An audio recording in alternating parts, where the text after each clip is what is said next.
Yeah, very warm welcome from me. I'm George. I'm tempted to say a little bit welcome on board.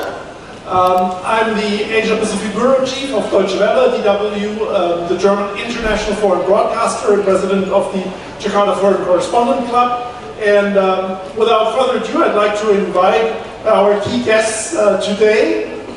Of course, Ibu Maya Watono, the CEO of InJourney. Welcome to the panel. And Bayu Istira, the Corporate Secretary Group Head of InJourney.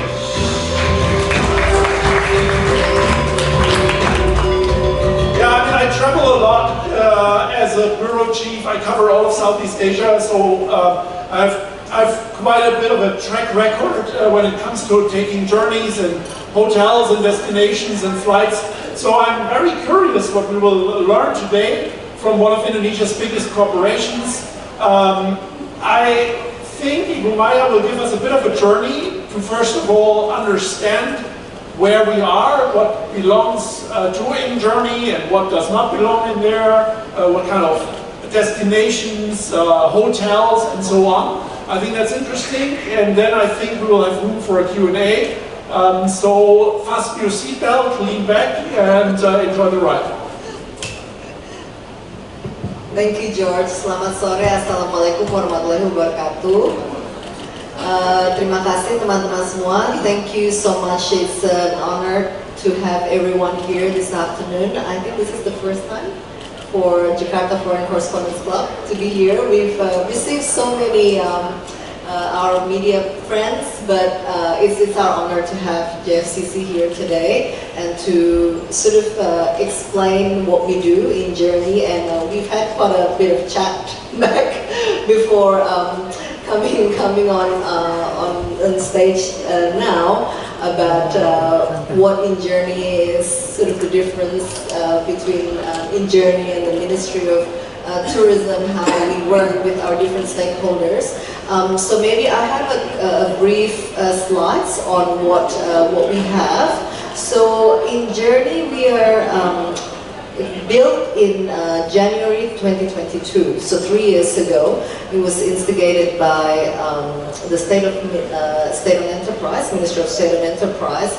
And at the time, we have two objectives. One was to accelerate recovery of the tourism sector post-pandemic, and secondly, to build a tourism holding, an ecosystem that spans an integrated ecosystem of aviation and tourism. So, can I have the next slide, please? So, under us, we have 6 clusters. We have airports, we have aviation service, we have Tourism Development Corporation, we have Destination Management, we have hotels, and we have retail. So it's really, we call it in Indonesian hulu ke hilir, dari hulu ke hilir. Integrasinya ekosistem dari hulu ke hilir, because it spans from airports, connectivity to destinations. So at the moment we look after 162 million traffic in Indonesia. We have 49,000 staff all over Indonesia. We take care of about 3,000 plus SMEs. We also have about 102 trillion assets in Indonesia, which I will explain later what they are.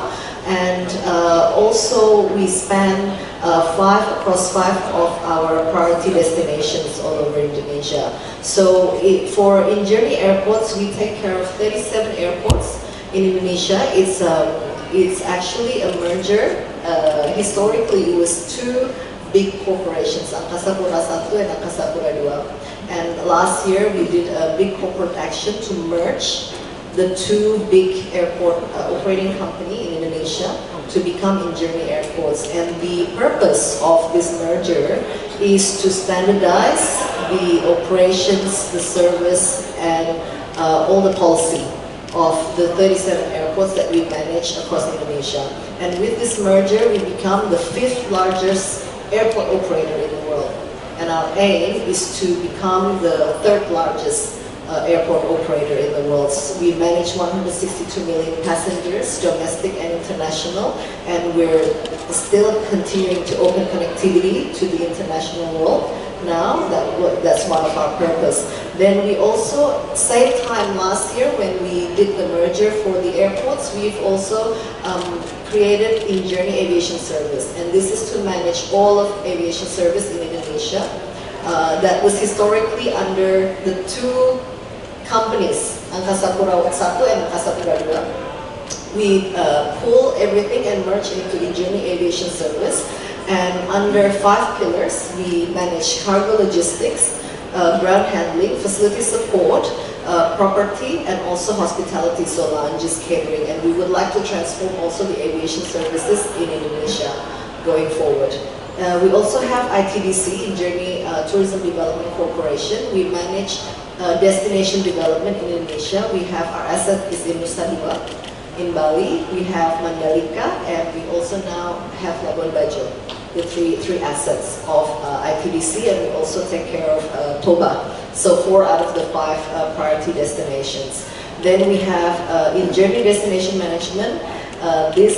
We manage and operate some of our largest heritage assets in Indonesia. So we have the Borobudur Temple, Prambanan Temple here in Jakarta. We have Taman Mini, which we revitalized last year and launched last year as part of the InJourney Destination Management.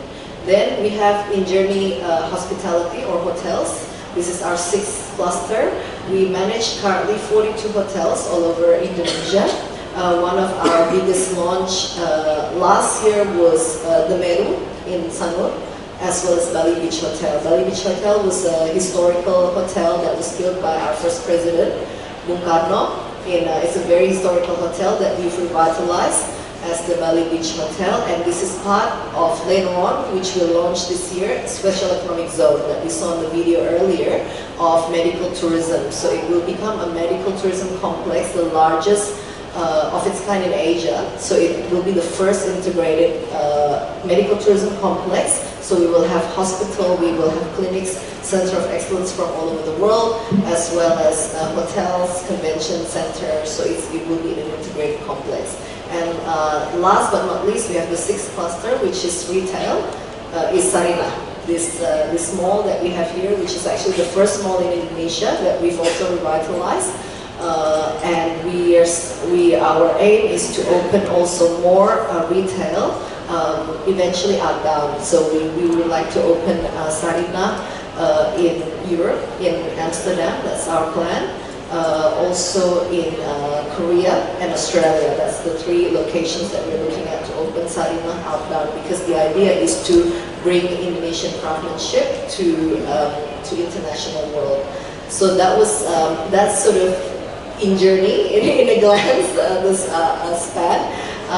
Maybe we can go to the next slide. I think this is what we discussed earlier, George, about you were asking about where we sit in terms of the ecosystem of tourism and aviation. So we manage the asset and essentially the muscle of the tourism and aviation in Indonesia.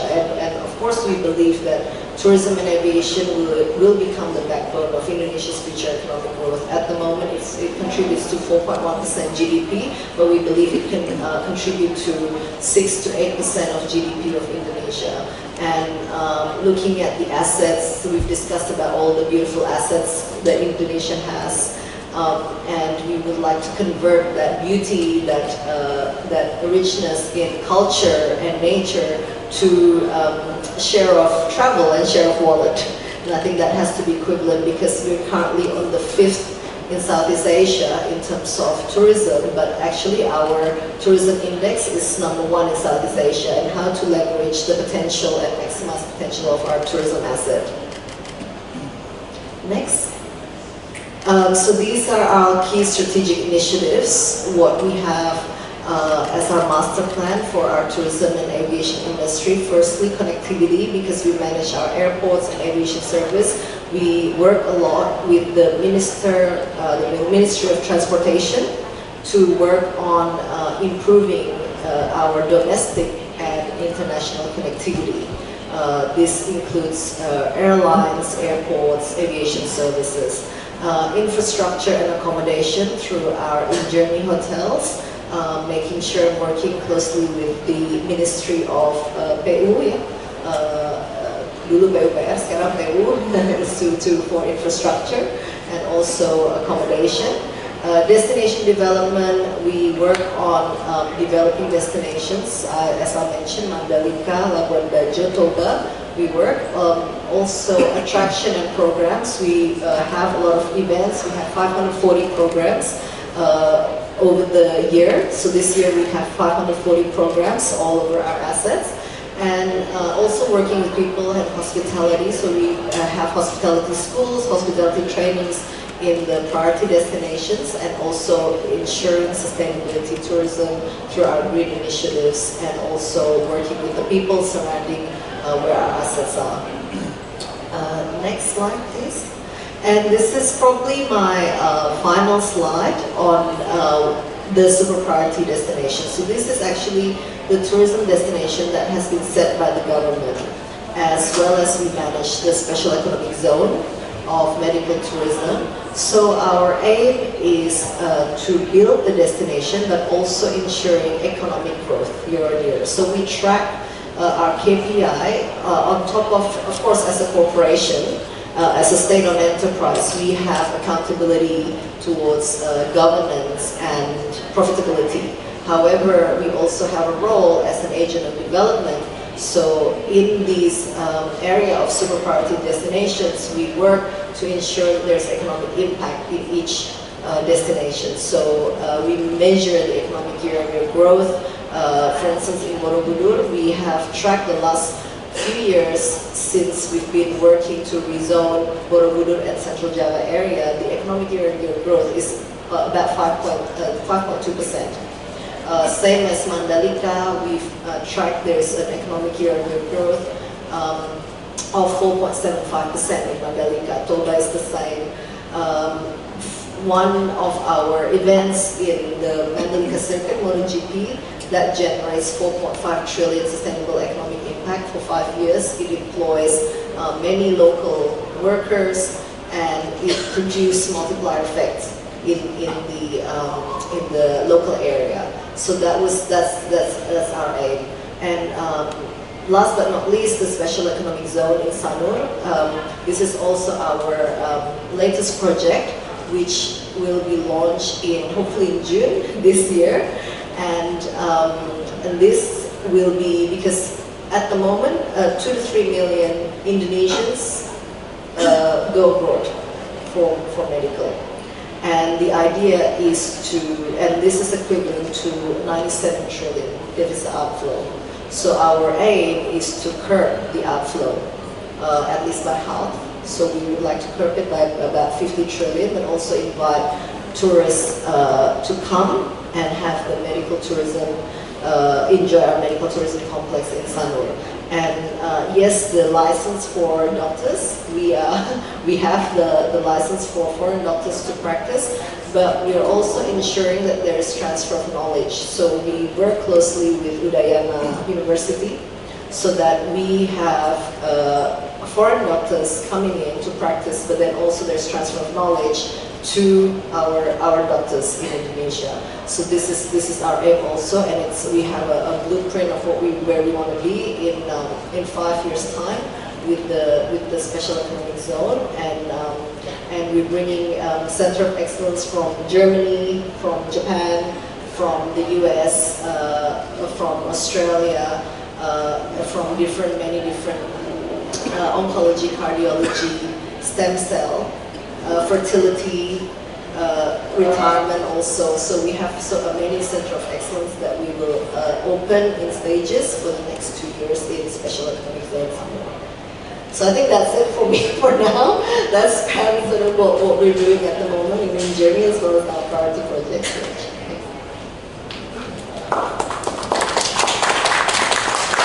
Thank you very much. Quite a journey here from stem cells to water sports, covering a big ground. Before we get to the questions, I mean, you can already think of some questions you want to throw to our two experts here, if I may say. Maybe first question from me. Most of the tourism still goes to Bali, coming to Indonesia. What do you think can the rest of Indonesia learn from Bali? And since we're talking about Bali, I'm also interested, you mentioned the special economic zone and medical tourism there, but what is the Sanro project? I mean, what will you do differently than what we currently already have going pretty successful in Bali? Yes, so I think when we talk about tourism, okay, let's say we have Japan, for an example. So you go to Japan, you go to Tokyo, maybe you go to Kyoto, you go to Osaka. Or if you go to Germany, you go to Berlin, you go to Hamburg, you go. So firstly, it's the destination. When you talk about tourism, the destination is the product. For Indonesia, Bali has been developed for many, many years.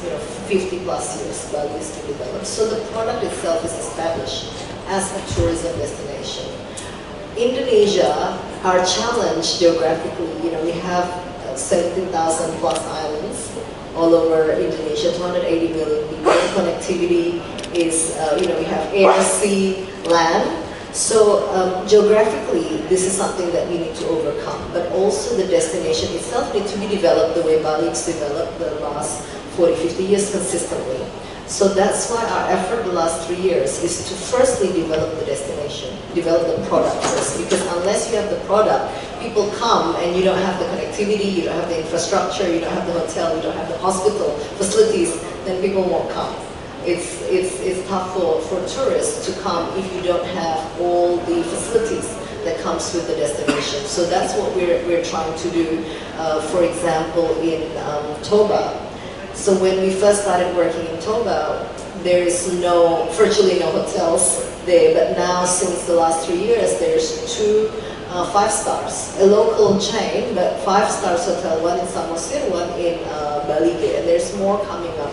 More development is coming up. Mandalika is the same. More investors are coming, developing. Labuan Bajo is the same. Now we have 5 stars, 6. We have Marriott building and all this. So accommodation has to be there. Infrastructure has to be there. Connectivity has to be there.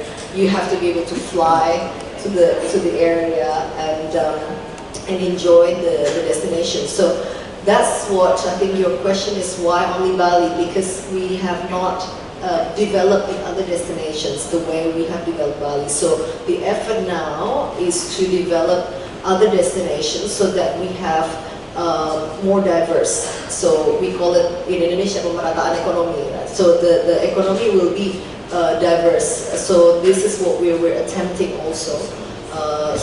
By developing the destination. So that's the key. And for Bali, I think the reason why we developed Sanur and have that positioning, because we also would like to have every destination will have its positioning, segmentation and targeting. And with Bali, it's even more fragmented in a way. You have Seminyak, you have Ubud, you have Sanur, which has different target, and we would like our targeting for Bali also to have more premium. So it's not just about volume; it's about value.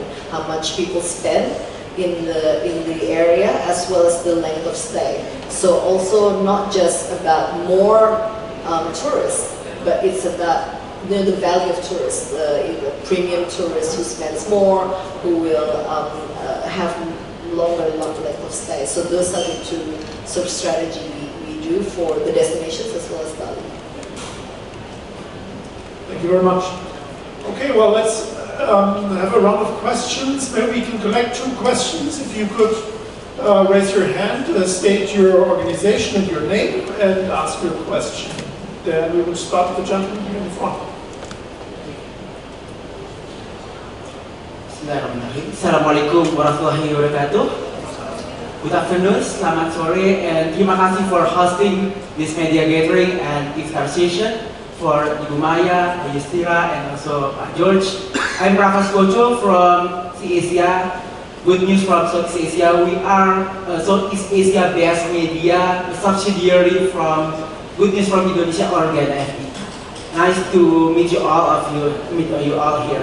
And thank you for presenting the plans and also the achievement of InJourney. InJourney has done a really impressive work in its management of the resources and the facilities. So my questions: what are InJourney's plans for enhancing Indonesia's tourism sector? global economic uncertainty, trade war and something like that, and also including the management of vital tourism sectors, the development of special economic zones, and also maybe the expansions of the new super priority tourism destinations.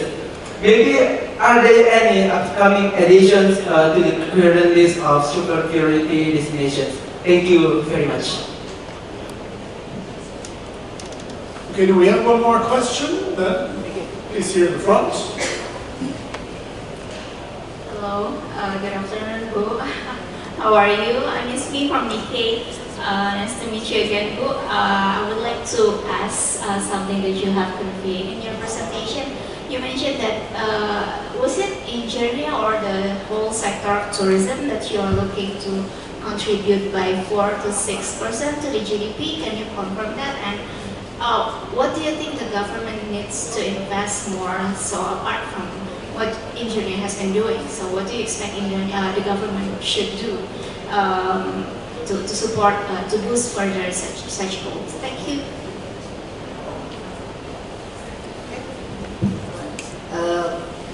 Bapak dulu ya, terima kasih. So I will answer your question. So maybe before answering the question of what we will do next, I will sort of go back a little bit of what we've done the past 3 years. So I think what we've done with InJourney is, because when we started InJourney, it was an amalgamation of many companies, 30 plus companies under us that we clustered into 6. So, and at the time it was all in the red, after COVID, and it was all the companies in the red. So it was a lot of, I would say probably it's a big challenge for us to ensure that it works. So what we've done is we actually really go back to the basic of how corporations need to run well.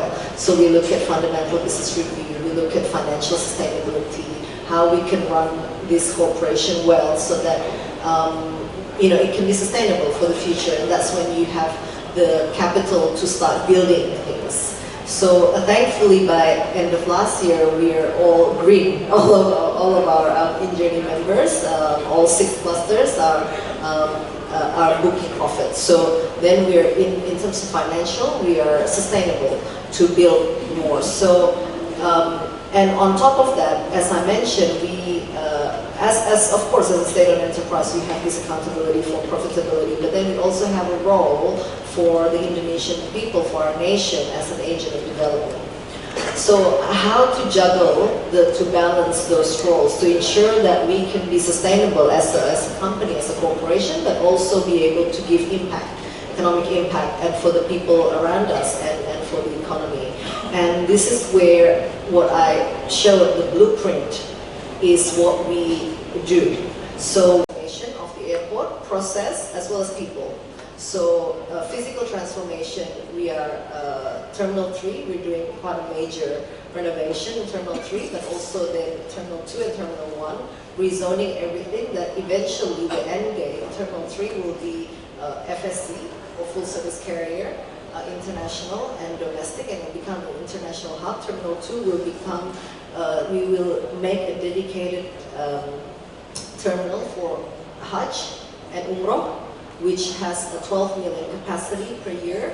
At the moment we have 10,000 Umrah ibadah, 10,000, 10,000 a day, 10,000 people, and yang nganter, the one who take to the airport is 4 times that. So we have 10,000 ibadah, tapi 50,000 per day. So we built a special launch in Terminal 2, which will be, we will launch in the first kloter haji nanti di awal Mei, in the beginning of May, and also LCC, low-cost carrier international in Terminal 2, and then in Terminal 1 is low-cost carrier domestic.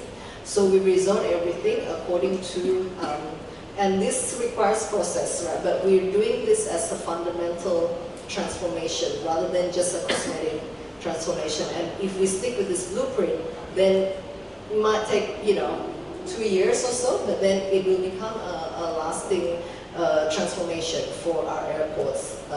And then also we look at the process, we look at data-driven technology to change the process, we look at the people, training the people also. So then we look at very fundamental transformations. So that's what we're doing next. So the last 3 years we've done kind of fundamental business review, cleaning up the sort of the business portfolio, financial sustainability, and now the next stage for InJourney is doing transformation in each of our members and as well as each of our assets. So that's menjawab ya semoga ya. Yes, terima kasih. Terima kasih. Thank you very much. Ya. Lalu untuk Ibu dari pertanyaannya menarik ya, terutama untuk kita udah banyak bicara mengenai Special Economic Zone Sanur. Jadi memang so for I think Indonesia, as I mentioned, and I think to your question, George, but why always Bali? But because it's the destination needs to be developed as a product, and to develop the destination, there's a few key drivers that needs to be looked at. So to answer the question, how we work with other ministry as well as other stakeholders, because we're not policymakers, we're a corporation. So we work with other ministries and to help look at different policies to change policy. So one example is connectivity. So international connectivity is one that we are pushing to open as well, to help bring in more inbound tourists to some destinations, so direct flights and inbound tourists to some destinations, and therefore it gives economic impact to the area. So that's one, connectivity. Another one is infrastructure. We work with other ministry to work on infrastructure to ensure that there are ways to get to these destinations. And then we also look at, let's say with Ministry of Tourism, different attractions and programs and events, because we know that events is a catalyst to developing destinations. Events is a demand puller, so we work with the Ministry of Tourism to create events in different areas, so that to boost the traffic as well as the economy there. I think if I may have picked that up correctly, the question from my colleague from Nikki was also about the percentage rate, if that is just in-flight, Yes. GDP? Yes, so the GDP at the moment, the GDP contribution is 4.1%. So our estimated 6% is actually over, it's a nation. Yeah, it's not just InJourney. So it has to be a concerted effort from everybody in order to get to 6%. But the way we have the feasibility study to calculate that, and we've sort of had discussions with the Ministry of Tourism as well and the Ministry of Transportation on how to reach that 6%. GDP from 4.1 to 6%, and the 6 key drivers that I mentioned earlier are the levers to get to the 6% GDP. And on your key wish list for further government expenditure? Definitely connectivity and infrastructure. That's one that's very, very important for Indonesia. As I mentioned, our geographical challenge is huge. You know, we're negara kepulauan. I think we have the most islands in the world. You know, we have 17,000 plus islands. Let's say one of our destination, Toba, this is the largest volcanic lake in the world. You know, the Samosir Island in the middle of Lake Toba is bigger than Singapore. So you imagine how to get from one place to another if there's no good connectivity between air, sea, and land. So this is something that we need to overcome. So connectivity is definitely one big push that we would like to have, as well as infrastructure and accommodation. Okay, thank you very much. Further questions? Please. Assalamualaikum. Saya izin ke bahasa Indonesia, Bu ya. Saya Bobi dari Pataneli.id. Saya mau tanya, kan sebentar lagi Lebaran. Saya ingin tahu, kayaknya sejak tahun lalu ada tren orang tidak hanya mudik tapi juga banyak yang traveling di dalam negeri, termasuk ada sejumlah destinasi yang dikelola oleh InJourney kan kayak Prambanan dan Borobudur. Saya ingin tahu sejauh mana kesiapan IDM misalkan atau baik dari InJourney sendiri, dari Maya dan di holding ataupun dari IDM atau Taman Mini dan atau yang lainnya untuk merespon masyarakat yang mungkin tidak lebaran tapi mereka juga menikmati traveling di Prambanan atau bahkan masyarakat juga yang lagi mudik terus mereka menyempatkan diri untuk jalan-jalan saya untuk Prambanan atau Borobudur atau yang lainnya. Terima kasih. Pak Yudis, Oke, terima kasih Mas atas pertanyaannya. Actually, InJourney is preparing the several events in our destination because we understand that when people traveling for mudik Lebaran, there's always people who is staying at their hometown and they will not, mudik. But in each of destination that we have in our subholding, we prepare several events. Like in Prambanan, there will be activation events in Prambanan as well. And then in Taman Mini, we will also have a event during the Lebaran holiday. So we try to keep those events to make the people really comfortable when they travel for mudik or whether they stay in Jakarta. But yes, we prepare all the events in our destinations. Hello, sorry, good afternoon. My name is Alison from the Business Times. I'm wondering the impact of the establishment of Danantara just recently, and how does this going to be impact on InJourney business?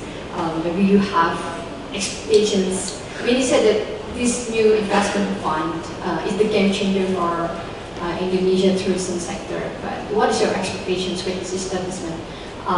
Wondering is that will there be any integrity of assets under Danantara or InJourney? Thank you. Ini pertanyaannya berat ya. I don't think I have the capacity to answer about Danantara. Tapi mungkin saya bahasa Indonesia nggak apa ya? Mungkin konsepnya. Sebenarnya ini kan konsepnya bagus sekali. Konsepnya adalah bahwa memang menyatukan BUMN dan profitnya ini menjadi leverage untuk investment, sehingga menjadi repayment capacity untuk kita leverage, sehingga kita punya pockets of money untuk capital sebenarnya untuk investment. Jadi pastinya bagus sekali. Saya tidak punya kapasiti untuk menjawab sebenarnya untuk itu. Jadi kita tunggu aja tanggal mainnya, sebentar lagi kan akan lebih jelas ya, akan lebih dirilis. Tapi pastinya kami juga dari sektor aviasi pariwisata sangat berharap ini bisa menjadi stimulus dan katalis untuk perkembangan aviasi dan pariwisata Indonesia. Jadi memang ini saya rasa bagus sekali ke depannya, future-nya akan sangat luar biasa dengan adanya Danantara ini. Dengan ini bisa menjadi kita memiliki capital untuk mengembangkan, karena tadi seperti saya sampaikan, tourism and aviation sector can become the backbone of Indonesia economic growth. Jadi ini future proofing Indonesia melalui sektor aviasi dan pariwisata. Dan kalau kita punya capital yang kuat, saya rasa kita bisa jauh lebih maju, dan tadi GDP yang dicanangkan saya rasa bisa berealisasi. Okay, once more.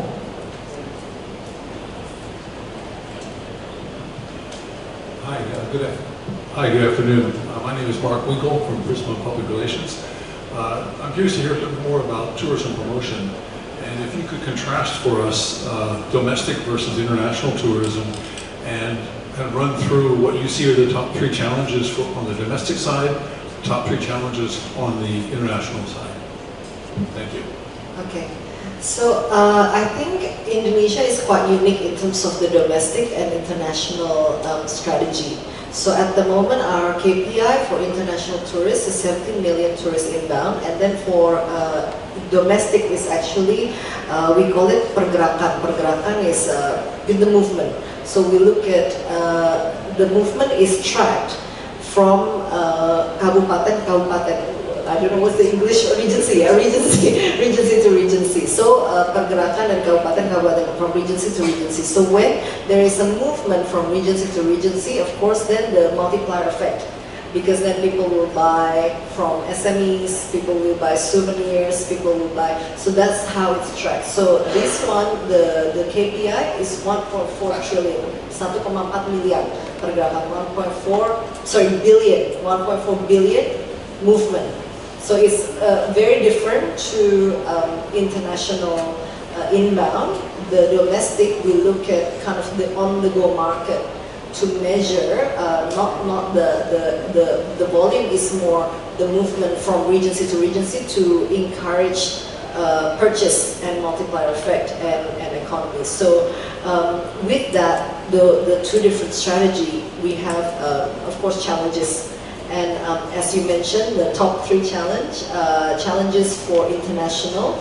One is the connectivity, so our seat capacity. Our seat capacity currently is not enough to actually hit the international KPI of inbound tourists. So if we look at 17 million tourist KPI with the seat load factor, Indonesia has a seat load factor of 80%. So 80% seat load factor, you reverse calculate that, we need about 21-22 million seats capacity inbound. So that's, at the moment we do not have that seat capacity. So the challenge is we have to increase the seat capacity inbound. So connectivity, international connectivity is the major challenge for international. Again, infrastructure and perhaps accommodation.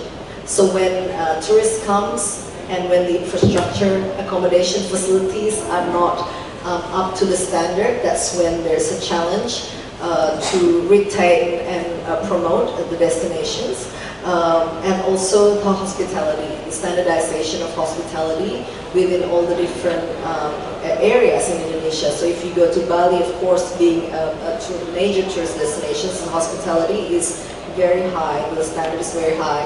Or even if we go to Jogja or Central Java, it's still high. But then we go to other areas that's being developed, like Toba, Labuan Bajo, or Lombok, then you really have to improve the standard of hospitality, so through hospitality training. So that's the challenges for international. For domestic, the challenges is to actually push people to really want to on the go market. So actually encourage people to travel. So I think when people travel in Indonesia, because of the sheer volume of people, the multiplier effects is actually very high. So it's encouraging people to travel, then creating attractions, more attractions throughout, because domestic market, people will move if there's something that they see, especially to take photos, like, to post on social media. And so then you have to create attractions in many different places so that people will stop, take a photo, share to their friends, and yes, so it's about creating attractions and also programs like events, things like that. So that is probably the top challenges for domestic. And of course, the supply of fleets. We are facing at the moment supply versus demand. The supply is less than the demand. That's why when we talk about the price of our ticket price, for instance, of course our ticket price is higher per kilometer versus other country because the supply of aircraft is less than the demand to service our national air connectivity. So that's also our challenge for domestic. We received a number of questions online, but before I just read them out, I can see that one of the colleagues is here, Deviante. Do you want to ask your question in person, or you want me to read them out? And then I have a Natalia Santi. If she's here, please. Oh, you already asked your question? Yeah. You want me to have the number of questions? You want me to read them, or would you like to ask them in person? Okay. So the question is, how does InJourney perceive the current global tourism trends, and how is the company adapting to these changes? Yeah, maybe we start with that. So I think the global tourism trend, we look at ecotourism, green sustainability, sustainable tourism. This we are, especially this year with our transformation, we really push in our destinations. So for instance, our special economic zone, Sanur, we're aiming for zero net carbon. And some of our other destinations also, like Borobudur, we're also moving towards green. So everything Borobudur is all electric vehicle now, it's all EV. We've rezoned everything so that there's a parking space, and then everything is EV. TMI is EV, Sanur is EV. So we're moving towards sort of the green initiative and ecotourism. That's to adapt to sort of the global trend, but also looking at sort of the empowerment of the people surrounding where we work. So we're always looking at inclusivity with the people in Mandalika, in Nusa Dua, in Labuan Bajo also. We local workers, we always make sure that we have 70% of our workers from the local area. And then of course the SMEs also making sure that we improve the lives as well as the skill of the SMEs. So that inclusivity and green would be the two major areas that we focus on going forward. Ada teman-teman? Actually, InJourney is not only focusing on the sustainability, but also we try to, the presence of InJourney is being felt by the community itself. So we have some kind of programs that have a direct impact to the community, so that profit is one thing, but then our goal is not only profit, but also to give direct impact to the socio-economic of the community itself. So for example, one of the villages in Borobudur is perhaps the purest village in Indonesia. So that now our direction to the subholding managing the Borobudur is InJourney Destination Management, or PT TBC, is that you have to have the program that goes to the community directly. So whether it is from the education side or from the poverty alleviation, so that's the program that we will adapt to the subholding, so that the presence of InJourney is being felt by the community. So that's one of the goals of InJourney at the moment.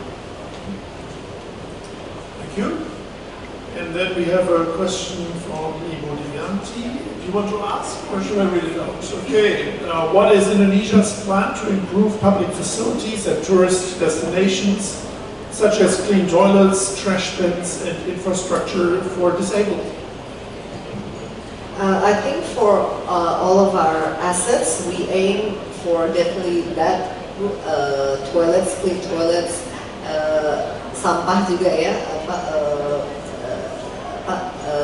kebersihan, cleanliness, and that's I think very very important. So saya rasa toilet ini agak underrated karena dulu tuh kemana-mana toiletnya kotor. Tapi saya rasa toilet itu juga wajah peradaban ya. Kalau kita ke suatu negara, I think toilet is actually an indication of peradaban suatu negara. Jadi that's definitely one of our aim in our assets.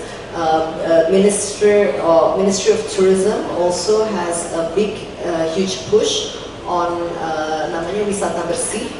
Jadi kita juga bekerja sama, we collaborate with the Ministry of Tourism to ensure wisata bersih, lalu juga desa wisata dan juga kebersihan toilet. So we work very closely with the Ministry of Tourism on those three aspects.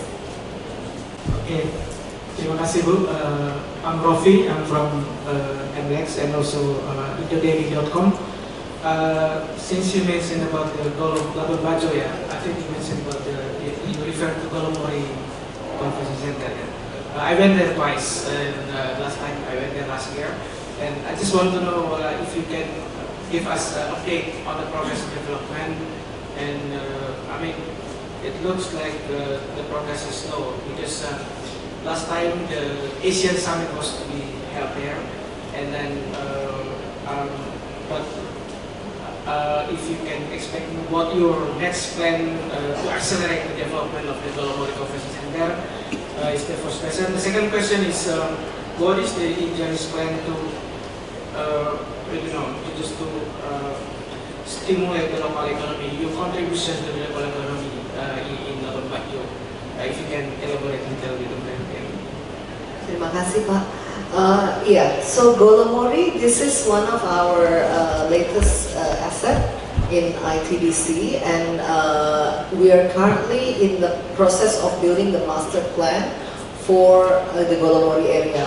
Karena so at the moment it's a MICE, but we want to ensure that it's fully utilized. So we're going to build hotels and villas around the Golomori, but keep it as an ecotourism. So there is a shift in our plan. So initially it was supposed to be a MICE area, but we have shifted our strategy. So we want to keep that area as an ecotourism.